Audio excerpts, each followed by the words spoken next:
안녕하세요. 저는 철부지 신우의 인생을 제대로 개조시켜줬던 백설아라고 합니다. 저희 신우인 저와 동갑이었는데요. 정말 저와 나이가 같은 사람이 맞나 싶을 정도로 굉장히 철없고 제멋대로인 사람이었어요. 시댁 식구가 아니라 진짜 제 친자매였다면 정말 한번 제대로 확 지워박아주고 싶다는 생각을 수도 없이 했었으니까요. 그런데 정말 제 손으로 신우의 버릇을 단단히 고쳐줄 수 있는 기회가 찾아오더라고요. 전 그때를 당연히 놓치지 않았죠. 저와 제게 호된 참교육을 당했던 신우의 사연에 대해 지금부터 이야기를 해볼까 해요. 저는 키도 170cm가 넘고 체격도 여자치고 다부진 편이랍니다. 중고등학교 시절엔 잠시 포환 던지기 선수 생활도 했었죠. 그래서인지 까불이었던 제 남동생도 여동생도 제 말엔 꼼짝을 못하곤 했어요. 그렇게 든든한 장녀로서 자란 전 운동을 그만둔 뒤엔 적당한 대학을 나온 뒤 직장인이 되었습니다. 그리고 나이 28엔 결혼을 했죠. 저보다 4살 많았던 남편은 참 다정하고 좋은 사람이었어요. 저희 부모님과 동생들은 남편을 참 좋아했습니다. 성격도 좋고 무엇보다 절 많이 아껴주던 사람이었으니까요. 그래서 친정에 갈 때마다 집안 분위기가 정말 좋았는데요. 그에 비해 시댁에 가면 자꾸 인상 찌푸릴 일이 생기는 겁니다. 바로 이 사연의 주인공인 신우이 때문이었죠. 신우이는 앞서 말했듯 저와 동갑이었는데 연예인을 해도 되겠다 싶을 정도로 외모가 예뻤습니다. 키도 170cm가 넘던 저와 비슷하게 크고 몸매도 여리여리해 저희 결혼식 때 신우이에게서 눈을 못 떼던 사람도 정말 여럿이었죠. 그런 신우인 쭉 연예인을 지망했었다는데요. 겉모습만 예뻐진 신우인 정말 철딱선이 없는 사람이었습니다. 아빠, 나 생활비 50만 원만 더 주면 안 돼? 나 사고 싶은 거 있단 말이야. 효진이 넌 이 아빠한테 돈 맡겨놨냐? 돈이 없으면 네가 알바라도 해서 직접 벌었어야지. 월세 내달라 생활비 내달라. 부모가 봉이야? 너 연예인 한답시고 제발 뒷바라지 좀 해달라고 했을 땐 그래, 그래도 꿈을 이루고 싶다는데 부모가 돼서 도와줘야지 했다. 근데 그만두기로 했으면 다른 직업을 구해야 할 거 아니야. 네 나이도 생각을 해야지. 일이 잘 풀리지 않아 연예인 지망을 포기했다던 신우인. 제가 결혼했던 당시엔 백수로 지내고 있었어요. 지방에 사시던 시부모님이 얻어준 서울의 작은 월세 오피스텔에서요. 연예인 지망을 포기했으면 어디 취직이라도 하던가 해야 하는데 신우인 월세며 생활비며 모두 시부모님께 타서 생활하고 있었던 거예요. 신우인 시댁에 와서 자신의 부모님을 보면 이것저것 부탁만 하더라고요. 그리고 그런 신우일 꾸중하던 시아버지와 달리 신우일 계속 철부지로 만들던 사람은 바로 시어머니였습니다. 그냥 당분간 애 좀 내버려둬. 애가 그렇게 오래 꿈꾸던 연예인 포기하고 마음이 얼마나 헛헛하겠어. 허전한 마음 좀 쉬면서 이거저거 사고 싶을 수도 있지. 당신이 효진이 좀 그만 감싸. 딸 자식 졸졸 따라다니면서 똥 닦아주다 우리 노후 자금 다 털리고 싶어? 직장을 구하기 싫으면 아까 월세라도 안 나가게 본가에라도 들어오라고 해도 서울이 좋다고 싫다. 그럼 빨리 직장을 구하라니까. 푼돈 버는 일반 직장 같은 건 자존심 상해서 또 싫다. 뭐 대체 어쩌라는 거야? 얘랑 같이 연예인 준비했던 다른 애들은 연예인 못 됐어도 그 인플루언서인가 뭔가 그런 것도 하면서 큰돈 턱턱 번다잖아. 걔네랑 자기랑 비교하면 자존심 상할 수도 있지. 아니, 당신은 꼭 딸한테 그렇게 박하게 굴어야 되겠어? 시어머니는 평소엔 괜찮은 분이었는데 유독 신우일만 되면 다른 분이 되시더라고요. 시아버지가 그런 시어머니에게도 썽을 내셨지만 시어머니는 꿈쩍도 하지 않았죠. 시어머니는 딸을 엄청 가지고 싶어 하셨다고 합니다. 그래서 남편을 낳은 뒤 계속 둘째 딸을 갖기 위해 노력했는데 무려 2번이나 유산이 되었다더라고요. 그 뒤 겨우겨우 신우이가 태어났는데 신우이가 무려 2달이나 일찍 세상에 나와버렸다고 해요. 너무 작게 태어난 신우인 인큐베이터에서 2달 가까이 보호를 받아야 했죠. 그 뒤 시어머니는 겨우 살려낸 신우일 불면 날아갈까 안으면 부서질까 정말 애지중지 키우셨다고 합니다. 우리 아버지도 효진이를 애지중지한 거 마찬가지셨어. 그런데 애가 하도 오냐오냐 자라니까 나중엔 성격이 너무 제멋대로 철도 안 들더라. 아버지랑 내가 이건 아닌 것 같아서 뒤늦게 야단을 많이 쳤는데 어머니만 믿고 완전히 귀를 막아버리더라고. 문제는 신우이가 단순히 철만 없던 게 아니었다는 거예요. 처음에 말했듯 신우이는 정말 제 멋대로에 어디서든 대접받지 못하면 뿔이 나는 성격이었거든요. 식당 같은 곳에 가면 꼭 종업원들에게 반말을 하며 손님은 왕이라는 식으로 행동했고, 심지어 한 번은 원하는 음료가 없다며 편의점으로 심부름까지 다녀오라고 하더라고요. 너 진짜 밖에 나올 때마다 왜 이래? 이제 너랑 절대 외식 안 해. 죄송합니다. 얘 말은 그냥 다 무시하셔도 돼요. 시아버지와 남편은 그런 신우를 야단치며 고개를 들지 못했습니다. 그 와중에 시어머니는 그런 신우일도 감싸곤 했어요. 그리고 신우의 물에는 제게도 어김없이 해당되더라고요. 새언니, 나 물 좀 줘. 네? 지금 나한테 한 말 맞아요, 아가씨? 그럼 여기 새언니가 새언니 한 사람밖에 더 있어? 아, 물을 먹고 싶으면 아가씨 손으로 떠다 먹어. 결혼 후 어느 날 대뜸 신우이가 제게 반말을 내뱉더군요.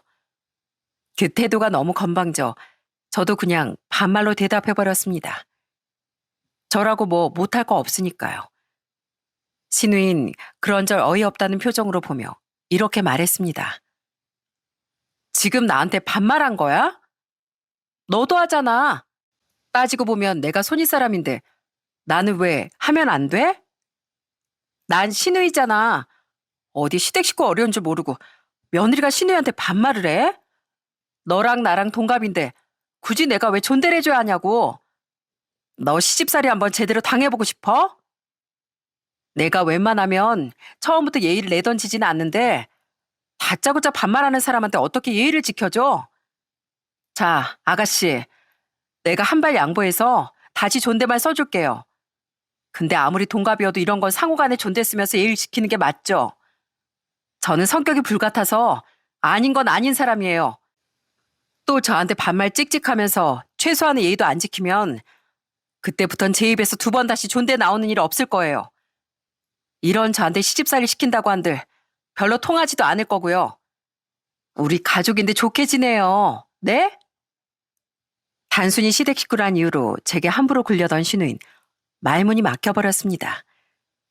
그래도 자기가 반말 듣는 건 싫었는지 더 이상 제게 반말은 하지 않더라고요. 하지만 그 일로 제게 앙심을 품었는지 자꾸만 제게 기어오르려 하더군요.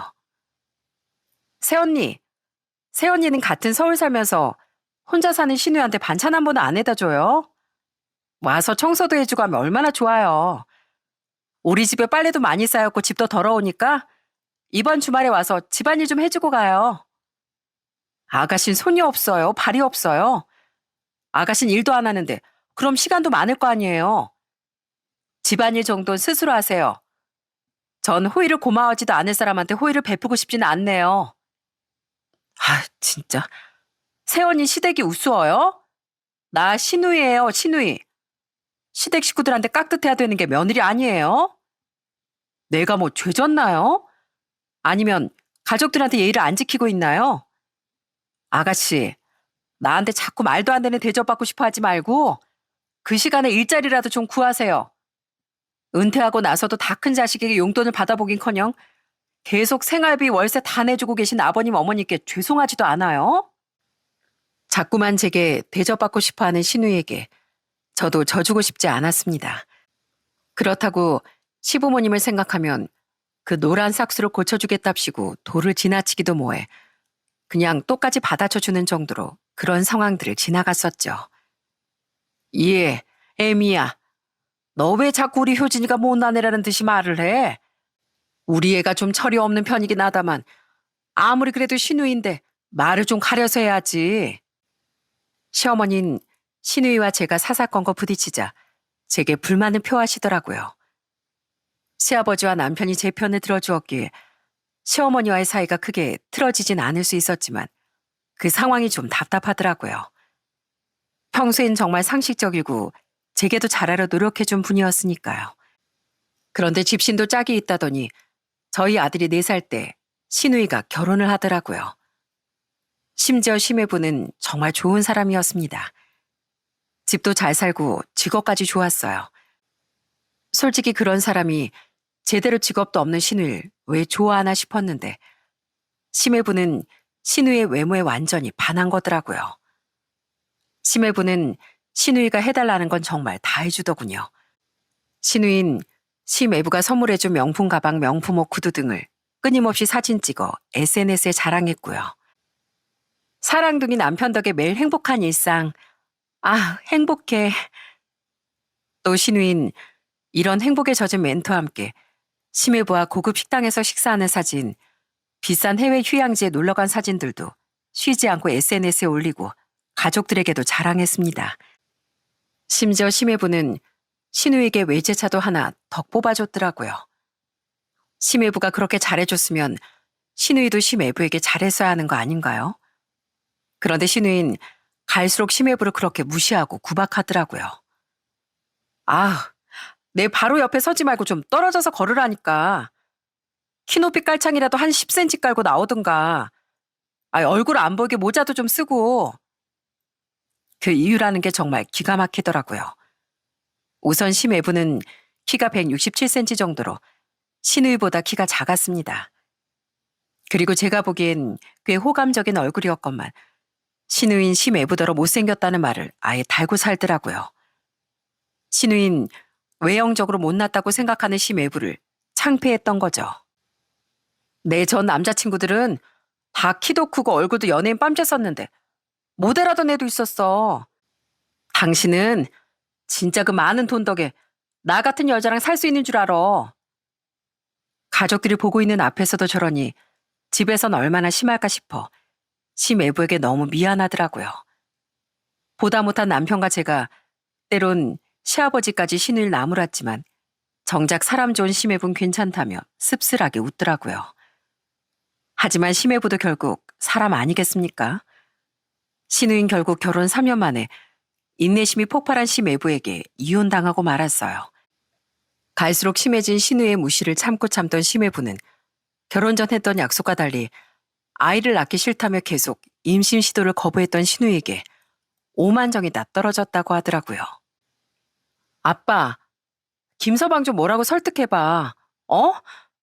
그냥 허허실실할 줄만 아는 바보인 줄 알았더니 한 번 돌아서니까 성격이 장난이 아니야. 나한테 사줬던 자기 명의 외제차도 바로 뺏어다 팔아버리고 다른 명품들도 죄다 팔아버렸어. 그러니까 너 김서방한테 작작 함부로 하랬지? 내가 미안해서 어떻게 이혼하지 말라고 김서방한테 부탁할 수가 있냐? 백날 첫날 울고불고 해봐라. 난 앞으로 네 못된 땡깡도 철부지짓도 절대 못 받아줘. 남의 눈에 눈물 냈으면 네 눈에선 피눈물 난다는 걸 똑똑히 알아야지. 신우이가 이혼 소송을 당하고 시댁으로 쫓겨났다는 말에 저와 남편은 시댁으로 달려갔었습니다. 솔직히 신우이가 아니라 시아버지가 뒤로 넘어가실까봐 걱정됐거든요. 시아버진 신우이에게 뭐가 됐든 너 알아서 하라며 더는 못 도와준다고 펄펄 뛰셨죠. 여보, 그래도 이혼당하게 생긴 딸한테 왜 그렇게 박해? 시끄러워. 당신도 이번만큼은 명심해. 또 저 철딱서니 없는 기집애 감싸면서 도와주려고 했다간 당신부터 나한테 호적정리 당할 줄 알아. 신우를 감싸며 시아버지를 설득하려던 시어머니도 이번만은 시아버지의 뜻을 꺾지 못했습니다. 결국 신우인 빈털터리가 된 채 이혼당하고 말았어요. 너무 미안한 마음에 남편은 심외부에게 따로 전화를 걸어 사과까지 하더라고요. 그리고 신우의 이혼이 확실히 정리된 지 얼마 안 돼요. 전 시어머니에게 아주 황당한 전화를 받았습니다. 예, 애미야. 너랑 영진이 우리 효진이 좀 데리고 살아야겠다. 너희들 방 하나 남잖아. 옷가지들 넣어둔 그 방 말이다. 갑자기 그게 무슨 말씀이세요? 내가 어떻게든 설득하려고 했는데 네 시아버지가 이젠 머리 아픈 이혼도 다 마무리됐겠다. 더는 못 봐주니까 당장 나가라고 효진이한테 난리를 치더라. 여태 효진이한테 줄 돈은 다 줬고 이젠 집도 얻어줄 마음 없으니까 나가서 노숙을 하든 말든 알아서 하라고 으름장을 놓는 거야. 죽이 되든 밥이 되든 부모한테 더 의지할 생각 하지 말라면서. 얘가 돈도 없는데 갈 곳이 너희 집밖에 더 있겠니? 그러니까 너희가 좀 데리고 살아. 너희들도 요즘 상황이 힘든 건 아는데 그래도 가족끼리 도와야지. 시어머니는 시아버지 때문에 신우일 더는 데리고 있을 수가 없다며 저에게 신우일 데리고 살라고 말하더라고요. 게다가 옆에 있었는지 신우이가 큰 소리로 더 기가 막힌 말을 하더라고요. 새언니, 나 데리고 살기 불편하면 서울에 오피스텔 같은 거 하나 얻어줘도 괜찮아요. 저번에 인터넷으로 찾아보니까 월세 100만 원짜리 정도면 괜찮을 것 같던데요. 아무리 우리 사이가 좀 별로였어도 가족인데 원래 가족은 사람이 힘들 땐 손을 내밀어주는 존재잖아요. 부탁 좀 드릴게요. 이 사람이 이혼까지 당하고 나서도 정신을 차리지 못했구나 싶었습니다. 실은 그때 저와 남편 상황이 썩 좋은 편이 아니었거든요. 저는 아들을 낳으며 회사를 그만두었는데 아들이 2돌이 지난 뒤 다시 직장을 구하지 않고 남편과 함께 고깃집을 차렸었습니다. 남편도 이상한 직장 상사 하나 때문에 버티기가 힘들었다며 자기도 장사를 해보고 싶었다고 말했었거든요. 하지만 부푼 꿈을 안고 시작한 장사는 5년 만에 약간의 빚만 남기고 결국 망해버리고 말았죠. 그래서 당시 우린 각각 직장을 구해 빚을 갚고 다시 돈을 모으기 위해 노력하고 있었습니다. 때문에 시어머니와 신우의 욕을 당연히 거절하려다 전 이내 마음을 바꾸었어요. 신우의 말대로 우리 미우나 고우나 가족 아니겠습니까? 솔직히 안 보면 그만일 수도 있지만 그래도 저도 처음이자 마지막으로 신우이를 한번 사람 만들어보고 싶더라고요.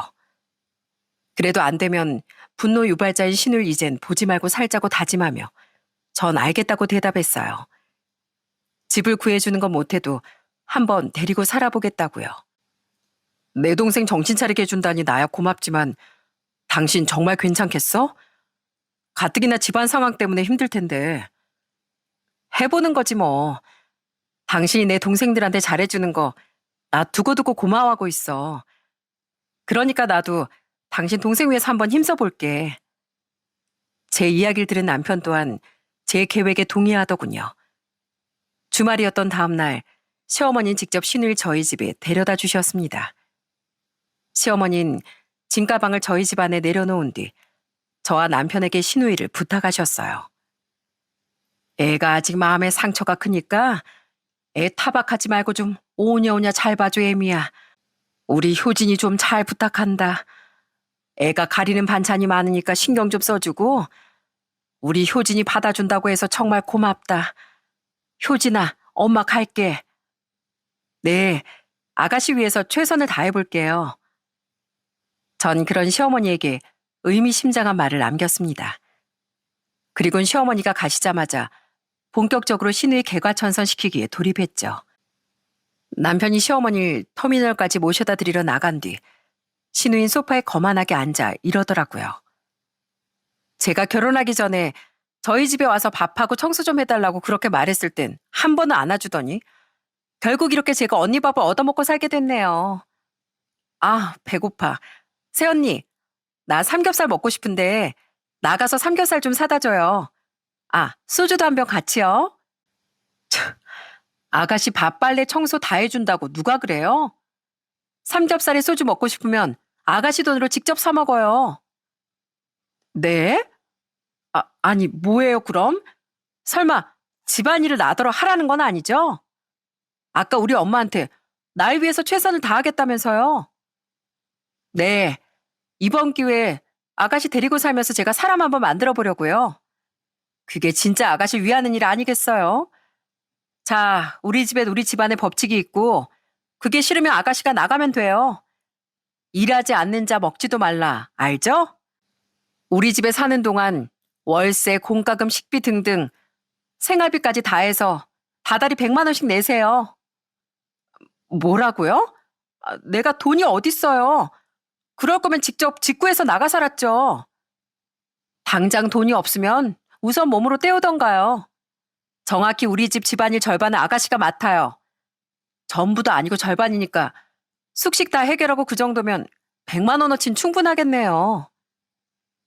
전 신우에게 앞치마를 던져주며 일부러 아침에 남겨둔 설거지를 향해 손가락질을 했습니다. 물론 바로 앞치마를 두를 신우이가 아니었어요. 신우인 앞치마를 바닥에 내팽개치며 아악하고 소리를 지르더라고요. 지금 장난쳐요? 이런 법이 어디 있어요? 나 자취할 때도 맨날 시켜먹고 사먹어서 음식도 잘 못하고요. 결혼하고 나서도 집안일 다 가사도우미가 해줘서 잘 할 줄도 몰라요. 무슨 가족집에 사는데 돈을 내래요. 아까 말했듯이 싫으면 그냥 이 집에서 나가면 돼요. 기가 막혀. 나가요. 나간다고요. 더럽고 치사해서 여기 안 살아요. 마구 신경질을 내던 신우인 자신의 말과 달리 집에서 나가지 않더라고요. 그리고 남편이 돌아오자마자 이런 법이 어디 있냐며 동정심을 사려고 하더라고요. 우리 집은 우리 마누라 말이 법이야. 네 새언니 말대로 싫으면 나가. 난 상관 안 할 테니까. 결국 신우인 엉엉 울며 집을 나갔습니다. 그러자 잠시 뒤 시어머니에게서 전화가 걸려오더라고요. 에미 너, 내가 효진이 전화 받고 기절하는 줄 알았다. 내가 잘 부탁한다고 말하고 간 지 얼마나 됐다고 애를 쫓아내? 어? 이게 대체 무슨 짓이야? 전 내쫓은 적 없어요. 저희 집엔 공짜는 없으니까 돈 못 낼 거면 집안일 하라고 했더니 싫다면서 집을 나가더라고요. 뭐? 집안일을 시켜? 걔가 할 줄 아는 게 뭐가 있다고? 어머님, 아가씨 저랑 동갑이고요. 서툴러도 해버릇해야 나중에 혼자서도 잘 살 수 있는 거예요. 어머님이 그렇게 끼고 도는 거 전혀 아가씨를 위한 일이 아니라고요. 이게 아가씨를 위하는 제 방식이고 그게 싫으시면 전 아가씨 데리고 절대 못 살아요. 제가 보기에 어차피 갈 곳 없으면 아가씨 다시 돌아올 테니까 너무 걱정 말고 지켜보세요. 전 진심으로 아가씨 정신 좀 차리게 해주려고 이러는 거예요. 시어머니는 불같이 화를 내며 기차에서 내리면 바로 서울로 돌아오겠다고 난리를 치시더라고요. 하지만 시어머니는 다시 서울로 오지 못했습니다. 남편에게 전화를 받은 시아버지가 기차역까지 나가서 도착한 시어머니를 붙잡고 엄포를 놓았다고 하시더군요. 당신이 효진이가 감싸는 것보다 지금 애미랑 영진이가 하고 있는 게 100배 더 효진이를 위한 일이야. 거기도 쫓아갔다간 봐. 다신 집으로 못 돌아오게 될 줄 알아. 시아버진 시어머니와 달리 전화를 받고 제게 많이 고마워하셨어요. 부모가 못한 걸 네가 해주려고 노력하는구나 하시면서요.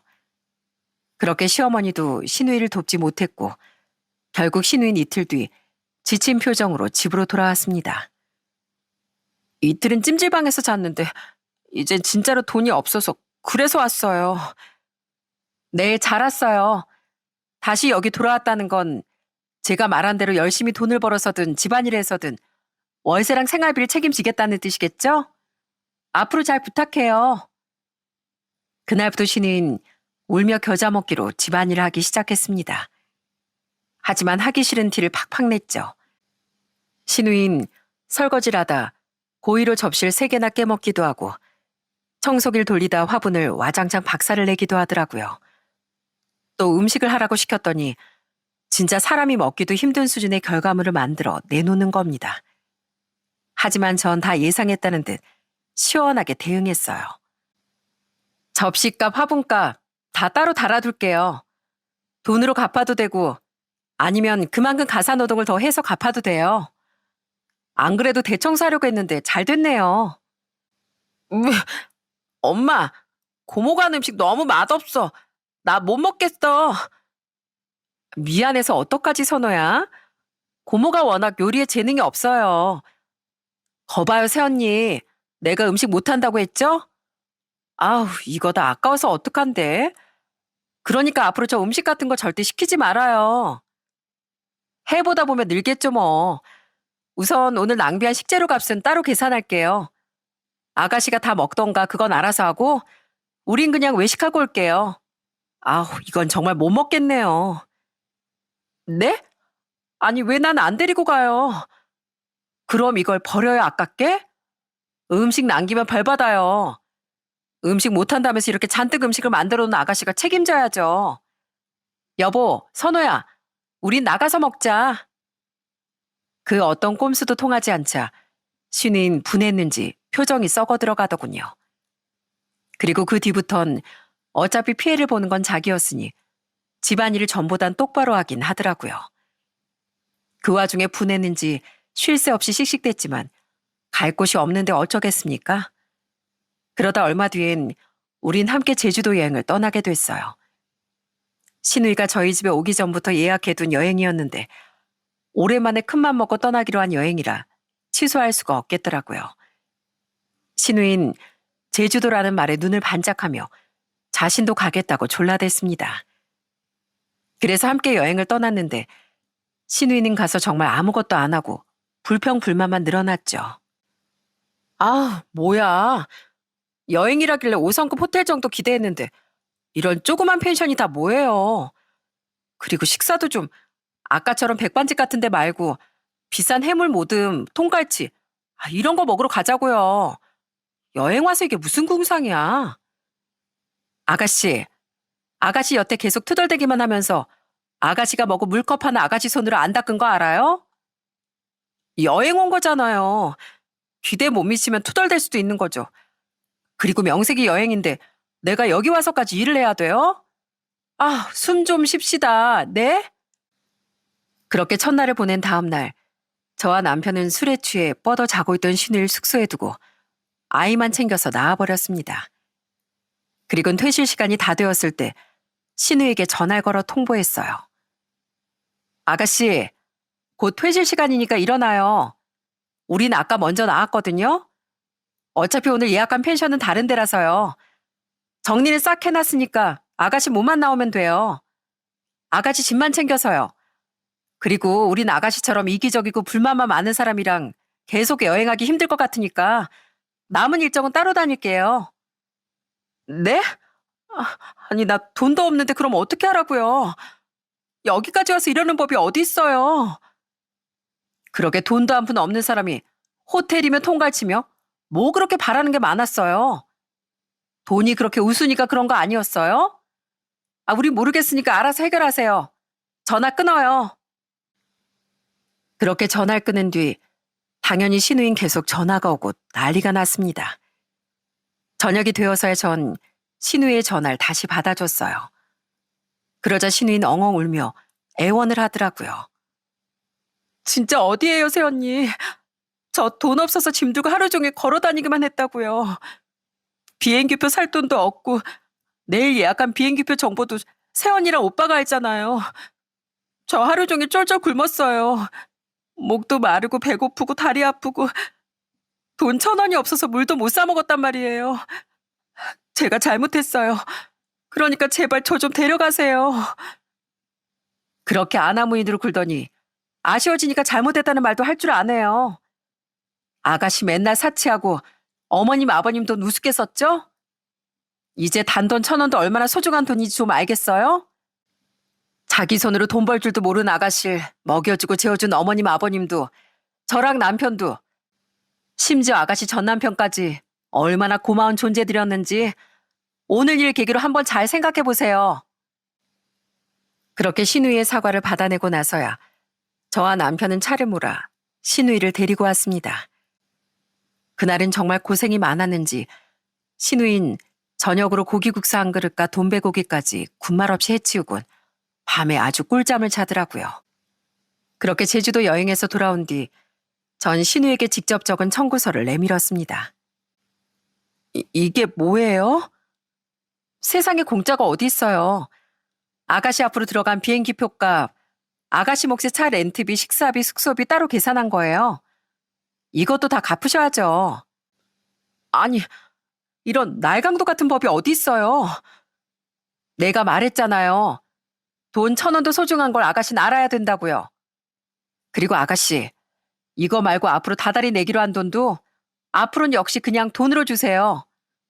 아가씨 살림 실력이 생각보다 너무 어설퍼서 그냥 돈으로 받는 게 낫겠더라고요. 네? 아니, 왜 갑자기 말을 바꿔요? 나 돈 없다니까요. 나랑 남편이 남은 빚 갚으라고 저녁에 교대로 일용직 일 다니고 있는 거 알죠? 배달 알바도 뛰고 물류센터 야간 일도 하는 거요. 특히 물류센터 일이 일당이 꽤 쏠쏠하거든요. 나랑 거기 나가서 일해요, 아가씨. 돈은 남의 돈을 가져다 쓰는 게 아니라 직접 땀 흘려 벌어야 보람차다는 걸 알게 해줄게요. 아, 절대 싫어요. 무슨 물류센터예요. 우리 집은 내 말이 곧 법이라고 남편이 그런 거 잊었어요? 쫓겨나기 싫으면 내 말대로 해요. 전 싫다는 신우이를 끌고 제가 한 번씩 나가던 야간 물류센터에 일을 하러 나갔습니다. 우린 카트를 끌고 창고에서 물건을 담아오고 상품 바코드를 찍는 일에 주로 배차되었는데요. 당연히 신우인 앓는 소리를 하고 난리가 났었어요. 아, 진짜 쉬지도 못하고 지금 몇 시간을 카트 끌고 걸어 다니는 거예요. 새언니, 나 이제 다리에 감각이 없어요. 물건들도 너무 무거워서 아까 허리가 나갈 뻔했다고요. 나 진짜 이런 일 못하겠어요. 그 힘든 일, 여기 있는 여자분들 중엔 몇 년씩 한 분들도 많아요. 그리고 남자들이 이거보다 더한 중노동에 배치된다고요. 이렇게 내내 일해봐야 하루에 20만 원도 못 받아요. 근데 아가씨는 고작 그 정도 버는 것도 힘들다고 징징대면서 당연하다는 듯 월세 100만 원짜리 오피스를 얻어달라고 요구하지 않았어요? 그런 집에 살려면 월세만 해도 최소한 여기서 열흘은 일해야 된다는 건데 어때요? 아가씨 그럴 수 있겠어요? 전 그렇게 힘든 일을 시켜 신우이에게 돈의 소중함을 알게 해주고 싶었어요. 저는 경찰을 끌고 신우이와 함께 배달 알바도 다녔었는데 그때도 신우이가 잠시도 쉬지 못하도록 열심히 굴렸었죠. 그러다 한 번은 신우이가 얼굴이 시뻘개져선 차에 타더라고요. 신우인 씩씩거리며 엄청난 진상을 만났다고 말했어요. 어이가 없어서 내가 배달기사가 아니라 그 사람 심부름꾼인 줄 알더라고요. 집에 물 사다 놓는 거 깜빡했다면서 저한테 자기 카드로 물 좀 사달라는 거 있죠? 물이 없으면 목이 막혀서 음식을 먹을 수나 있겠냐면서요. 그것도 반말로요. 기가 막혀서 무시했더니 고객들 덕에 먹고 사는 주제 건방지다 뭐다 하면서 막 쌍욕을 하더라고요. 운이 없게 진상을 만났네요. 근데 아가씨도 예전에 식당 종업원분들께 항상 똑같이 그러지 않았어요? 어때요? 막상 똑같이 당해보니까 기가 막히고 서럽죠? 그 사람들도 다 같은 마음이었을 거예요. 제 말에 신우인 그래도 뭔가 느끼는 게 있었는지 아무 말도 못하더라고요. 그렇게 한동안 물류센터와 배달일 하던 신우인 힘들어서 더는 못하겠다며 때려치우겠다고 말했습니다. 앞으로 생활비는 내가 다른 직장 구해서 내면 되잖아요. 중소기업이든 어디든 내가 취직하겠다고요. 그럼 되죠? 그래요? 알겠어요, 그럼. 하지만 제대로 된 일을 해본 적도 없는 30대 중반의 여자를 누가 선뜻 취업시켜주겠습니까? 결국 신우이가 구한 일은 한 프랜차이즈 카페 알바 자리였어요. 신우인 의기양양한 표정으로 큰 포부를 내놓더라고요. 어차피 그런 작은 회사원 같은 건 저도 창피해서 안 하고 싶었어요. 두고 보세요. 거기서 일 열심히 배워서 나 아주 근사한 카페 창업할 테니까. 신우인 카페 일을 쉽게 봤던 겁니다. 하지만 생각보다 쉽지 않았는지 신우인 하루에 5시간씩 아르바이트를 하고 집에 돌아오면 그렇게 하소연을 하더군요. 아니, 무슨 레시피도 너무 복잡하고 메뉴도 많고 커피 만드는 일은 거의 없어요. 전부 설거지에 청소에 허드렛 일에 아는 사람이 볼까봐 창피해 죽겠다고요. 아직도 모르겠어요, 아가씨? 세상에 근사하기만 한 일은 없어요. 하찮은 일도 없고요. 배달도 물류센터 일도 카페 일도 하나같이 쉬운 게 없죠? 근데 정말 그런 일 한다고 아가씨가 창피한 사람이 되는 걸까요? 그건 제가 창피한 사람은 아니죠. 그냥 누가 보면 전엔 그렇게 콧대 높은 척 하더니 저런 일이나 하고 사네. 그럴까봐 그런 거죠. 그런 걸로 무시하는 사람들이 나쁜 거예요. 아가씨, 연예인이 지망할 때 아가씨도 지금의 아가씨도 그냥 똑같은 사람일 뿐이에요. 남들 보는 눈만 신경 쓰면서 자격지심만 쌓아가는 거, 그게 진짜 창피한 일인 걸 이젠 좀 깨달아 봐요, 아가씨. 전에 무조건 길을 막았던 신우에게 이젠 드디어 남의 말이 조금씩 들리던 모양이더군요. 그때도 신우이 뭔가 느끼긴 한 듯 복잡한 표정을 짓더라고요. 그리고 첫 아르바이트 월급이 들어왔을 때 신우이는 아주 어두운 표정으로 이렇게 말했어요.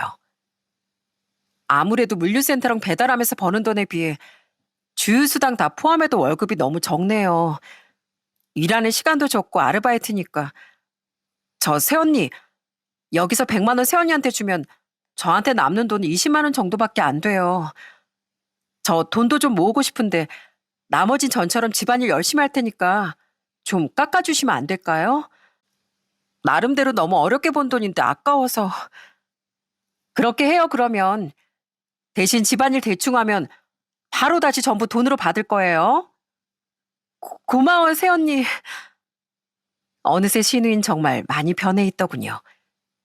자신이 그렇게 우습게 알던 돈 몇 푼에 고맙다는 말도 할 줄 알고 돈을 모으고 싶다는 말도 하더라고요. 게다가 전과 다르게 정말 집안일도 꼼꼼하게 열심히 하려고 노력했고 한 번은 다 같이 시댁 근처 식당에 갔는데 종업원 분께 예의 바르게 감사하다는 말까지 하는 겁니다.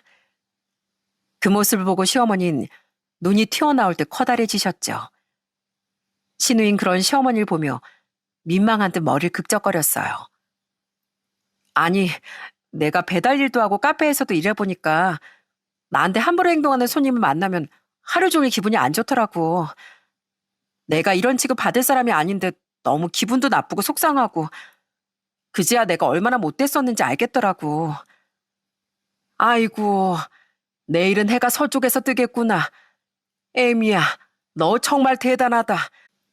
대체 효진이 일 어떻게 변하게 한 거야?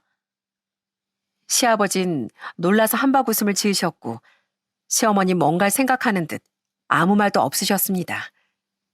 그래도 뭔가를 느끼시는 것 같긴 하더라고요.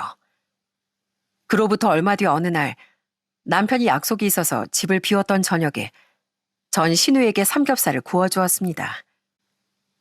자, 내가 삼겹살집 할 때 고기 안은 기깔나게 구웠거든요. 오랜만에 우리 이 포강 좀 하자고요. 소주도 한 병 하고요. 얼마예요? 이것도 그냥 식비 포함이에요? 이건 내가 그냥 사는 거로 해요. 가족끼리 너무 계산적이기만 해도 좀 그렇잖아요. 신우인 익숙한 듯 제게 얼마냐고 묻더군요. 제가 공짜라고 했더니 표정이 확 밝아지는 것이 좀 귀엽게 느껴지더라고요. 그렇게 삼겹살에 소주를 한잔하며 전 신우이와 깊은 대화를 나누었습니다. 아가씨, 우리 집에서 이렇게 몇 달 지내보니까 어때요? 난 아가씨가 좋은 쪽으로 많이 바뀌었다고 생각하는데. 저 실은 그동안 꼭 하고 싶은 말이 있었는데요. 할 말이 있었다던 신우인 잠시 술잔을 만지작대며 망설이더라고요. 그리곤 갑자기 제게 머리를 넙죽 숙이는 겁니다. 그때 신우의 말을 듣고 전 엄청난 뿌듯함을 느꼈어요. 그동안 정말 미안했어요, 새언니. 제가 너무 버릇이 없었어요. 그리고 제가 얼마나 부끄럽게 살았었는지 깨닫게 해주셔서 정말 고맙습니다. 어머, 아가씨, 정말 진심이에요? 네, 실은요, 좀 부끄러운 얘기인데 제가 원래 그렇게까지 못되고 이기적인 애는 아니었거든요. 좀 철딱서니는 없었지만요. 근데 아이돌 준비도 해보고 연기자 준비도 해보는 동안 자꾸 제 자존감이 낮아지더라고요. 누구는 데뷔하고 누군 인플루언서로 잘 나가고 또 누군 엄청 잘생기고 돈도 많은 남자 만나서 결혼도 하는데 전 일도 잘 안 풀리고 인플루언서도 아무나 되는 것도 아니고 그래서 점점 자격지심이 생겨서 괜히 식당 같은 데서 더 왕대접 받고 싶어 하고 그랬던 것 같아요. 새언니한테도 그랬고요. 그럼 제대로 된 일이라도 구해보지 그랬어요. 자존심 상해서 아무 일이나 구하긴 싫더라고요. 뭔가 연예인이 못 돼서 중소기업 같은 데나 다니는 실패자처럼 보일까 봐서요. 근데 또 할 줄 아는 건 없으니 만만한 부모님께 돈이나 계속 달라고 하고 그러다 보니까 점점 더 무기력해지고 전 남편도 사실 고마운 사람인 걸 알았는데 그냥 그때 뭔가 조금이라도 마음에 들지 않으면 계속 화가 났던 것 같아요. 실은 돈만 보고 결혼한 제 자신이 잘못됐다는 걸 알아서 제 자신에게 화가 났던 걸 전 남편을 무시하는 걸로 푼 것 같기도 하고요. 신우인 자신의 나쁜 모습이 철없는 성격과 자격지심이 합쳐서 만들어진 결과물인 것 같다며 눈물을 흘리더군요.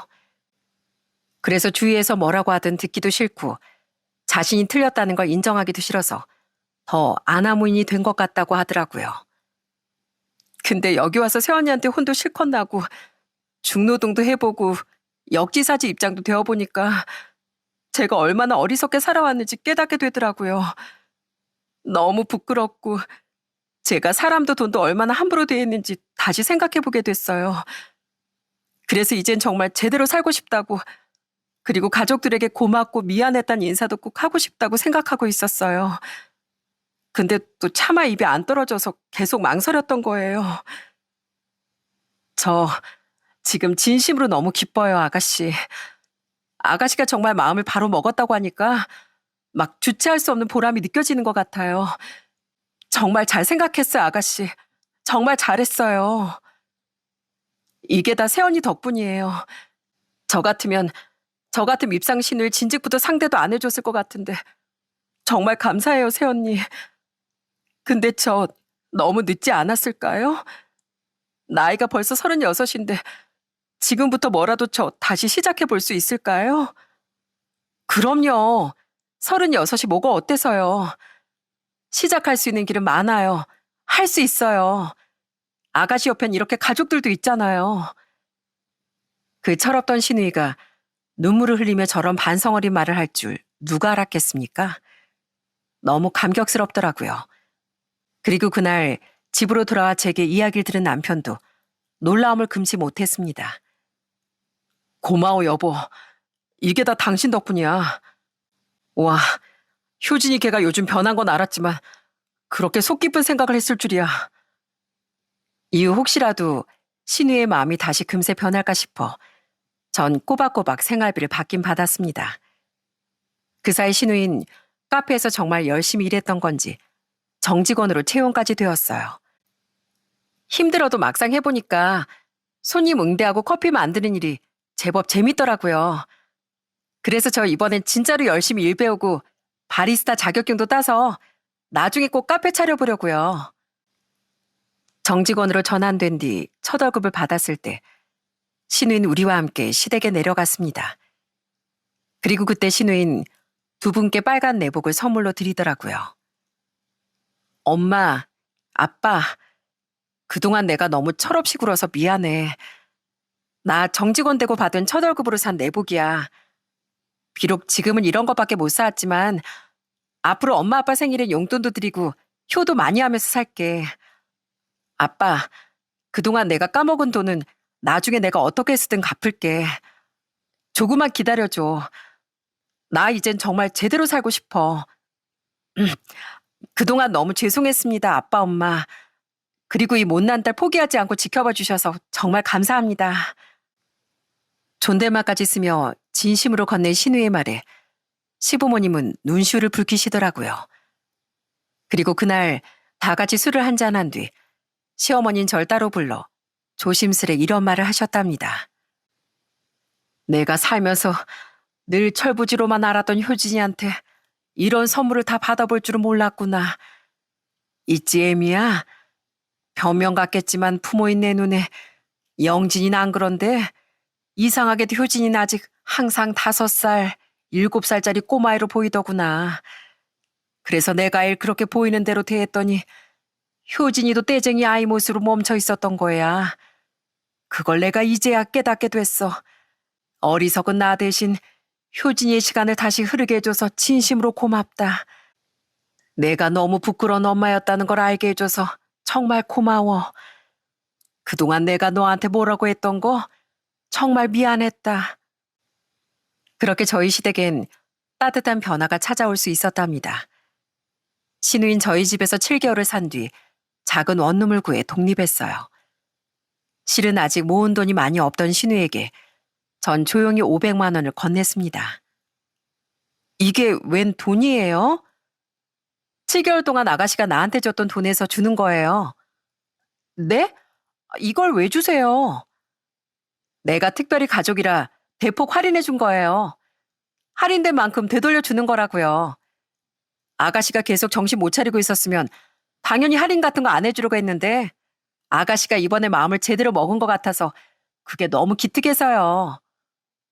새언니, 이건 할인이 아니라 진짜 기본 식비도 안 남기고 거의 다 돌려주는 거잖아요. 내가 처음부터 가족한테 돈 받아내려고 아가씨를 받아줬겠어요? 우리도 지금 형편이 힘들어서 딱 기본은 챙겼어요. 아가씨 얼른 독립하고 싶다고 보증금 모으고 있다면서요. 이것도 거기에 보태요. 그동안 고생 많았어요. 고마워요, 새언니. 새언니가 바꿔준 내 인생 평생 소중하게 여기면서 살게요. 그렇게 신우인 자신이 모은 돈에 제가 건네준 돈을 합해 얼마 뒤 독립을 했던 겁니다. 이 나이에 더는 신세 질 수는 없다면서요. 그리고 나중에 들은 얘긴데 신우인 용기 내어 심해부를 찾아가 용서를 구했다고 하더라고요. 받아달란 말은 절대 아니고 그냥 한 번이라도 진심으로 사과하고 싶었다고 말했어요. 그랬더니 가만히 절 보다가 그래도 고맙다면서 앞으로 잘 살라고 해주더라고요. 그제야 제 마음의 짐이 좀 덜어진 기분이었어요. 그 사람한테 정말 미안했거든요. 저희 신우이 정말 많이 달라졌죠? 그렇게 7개월간의 신우이 개가천선시키기 프로젝트는 끝이 났습니다. 그리고 지금은 3년 정도가 지났는데요. 신우이는 얼마 전 드디어 자신의 카페를 차렸습니다. 그날 시부모님도 서울에 올라오셔서 저와 남편은 시부모님을 모시고 신우이 카페에 갔는데요. 그날 전 커다란 개업 축하 화분도 사다 주었답니다. 새언니, 뭘 이런 걸 다 사왔어요. 오히려 제가 새언니한테 선물을 가져다 바쳐야죠. 제가 이렇게 제대로 살 수 있게 된 건 다 새언니 덕인데. 고마워요. 제가 나중에 꼭 맛있는 거 살게요. 우리 딸이 이런 번듯한 카페 사장이 되다니. 이게 다 애미 네 덕분이다. 고맙구나. 아직까지도 시부모님은 제게 고맙다는 말을 아끼지 않으십니다. 여전히 신우이를 보면 놀랄 노자가 나온다면서요. 그리고 신우이의 개업을 축하하기 위해 저희 친정 식구들도 한번 카페에 놀러 왔었는데요. 제 결혼 초와 다르게 인상부터가 부드러워진 신우이를 보며 친정 식구들도 다들 꽤나 놀라는 눈치더라고요. 간혹 신우이를 보면 3살 버릇 80까지 간다고 사람은 결국 안 변한다는 말을 하곤 하더군요. 신우이를 믿지만 혹시라도 신우이가 다시 전과 같은 모습으로 돌아가지 않도록 저도 남편도 관심을 가지고 지켜보면서 살아가려고 합니다. 우린 가족이니까요. 한편 저희 시어머니께서 요즘 이런 후회 어린 말을 자주 하시더라고요. 아무리 생각해도 내가 몇십 년을 품에 끼고 살았을 때보다 네가 우리 딸을 끼고 산 7개월이란 시간이 우리 딸에겐 훨씬 값졌던 것 같구나. 내가 좋지 못한 엄마였던 것 같아서 너에게도 가족들에게도 무엇보다 우리 효진이에게도 너무 미안하구나. 바뀐 신우를 보며 시어머니도 생각이 많아지셨던 겁니다. 시어머니는 자신이 신우의 인생을 많이 망쳤던 것 같아 이제라도 시간을 되돌릴 수 있다면 그러고 싶다는 후회를 계속 하시더라고요. 안타깝게도 앞으로만 흐르는 시간을 되돌릴 수는 없는 법이죠. 제 사연이 혹시라도 자식을 잘못된 애정으로 대하며 키우고 계신 분들께 울림을 드릴 수 있었으면 좋겠습니다.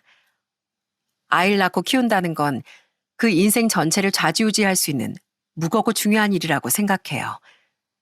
그러니 아이를 진정으로 사랑한다면 어떠한 방법으로 키우는 게 정말 아이를 위한 일인지 신중하게 생각해 보셨으면 좋겠습니다. 그럼 전 이만 여기서 사연을 마치고 인사드리겠습니다. 끝까지 들어주셔서 진심으로 감사드립니다.